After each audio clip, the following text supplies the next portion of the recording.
What's up, guys? It's a Casual King MMA, and today we just got the news that Tony Ferguson is leaving the UFC to fight with the GFL, which is basically just a crappy old fighters promotion. And it just got me thinking about Tony Ferguson in general. Um, he's my favorite fighter of all time. He's the fighter that got me into MMA. I mean, you see him; he's my channel icon. Tony Ferguson is not just my favorite UFC fighter. He is my favorite athlete of all time. And watching his career, I mean, the UFC used to make these amazing videos, The Thrill and the Agony.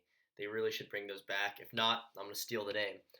But I think Tony Ferguson kind of just encapsulates what it is to be a UFC fan.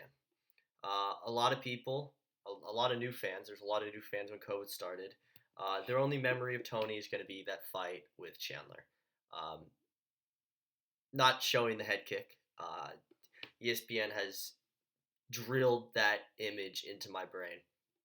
Just looking for pictures for the slideshow hurt me making this video. Uh,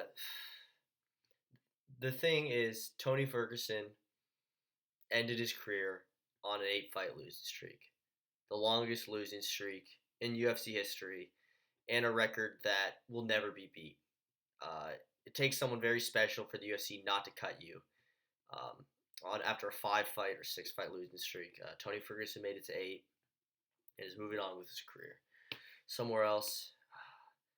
But when I think of Tony Ferguson, my first time watching Tony Ferguson, really the card that got me into MMA was Conor Khabib.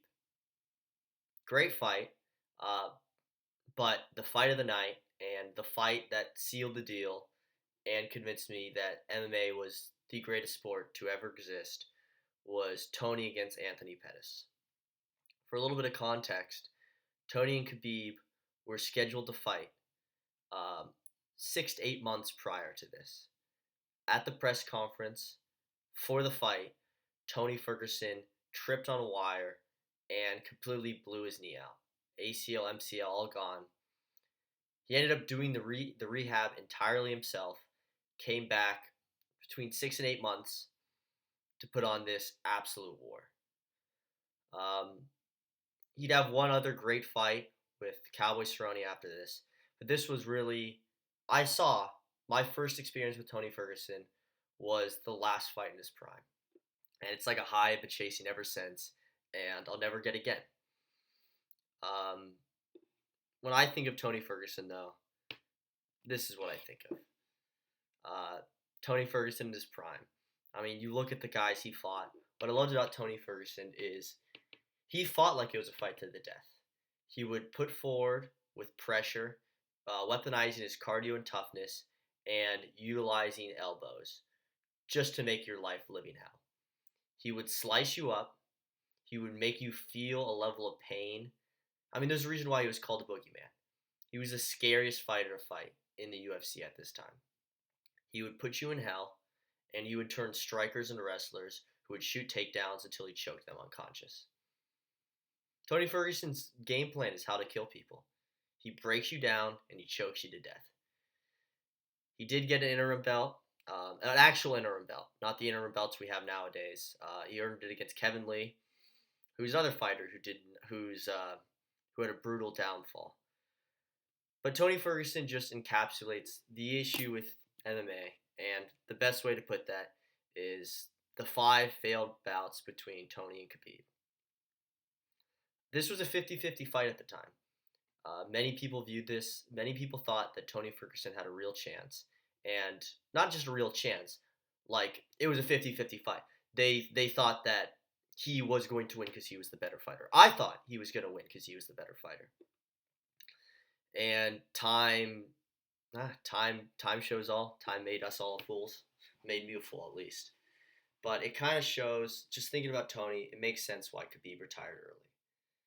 If you're fighting at the highest level of MMA, especially in the UFC and the best promotion, you are eventually going to lose.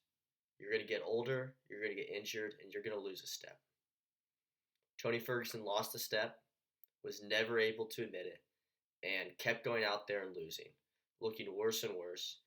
Um, this video is kind of like therapy for me. I think the moment that I realized that Tony was gone was when he fought Nate Diaz um, in a crazy change of main events because Shemaev missed weight. He ended up fighting Nate Diaz. Somewhere during the fight, in like the second or third round, Nate Diaz walked off, put his arms across like over the octagon to take a break, and Tony Ferguson didn't try to kill him. And I think that's the moment I realized that the Tony I knew and loved wasn't there anymore. Um, yeah, and he still, the worst part is he still gave me hope. You have fights with Paddy Pimblett, Chiesa, where I thought he still had a shot. I still think he can win in the GFL, and I kind of think I'm making this video kind of like closure. Um, the greats don't last forever, and I think it's very sad that very few people ever, a lot of fans post COVID never got to witness the real Tony Ferguson. Um, he stepped up on short notice, fighting Gaethje for the interim belt after Khabib had to pull out because of COVID, and he took a life-changing amount of damage.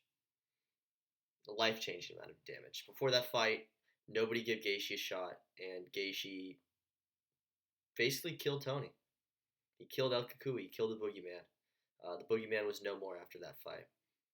And that's just something I have to come to grips with. The greats don't last forever. Volkanovski, in his prime, looked like the greatest fighter to ever live, and now he's on a 2-fight KO loss streak. Ilya, Islam, look absolutely unbeatable, but eventually someone will beat them if they keep fighting, and they will continue to lose. And that's why the sport's so brutal. The young eat the old. Each new generation is going to keep getting better and better. And as the older generation gets older and they lose the athleticism, there just could be a young dog there who is going to be a little bit better, a little bit faster than your favorite fighter. And that's the end of it. But I think the reason I wanted to make this video too is to say Tony deserves all the love. He every single one of his fights in his prime during that 12-fight win streak was an absolute classic. I remember going to the DMV with my dad for like 3 hours, just watching Tony Ferguson fights, one after the other, on his iPad. And those are memories that I'll never forget. So, Tony, I love you. Please retire.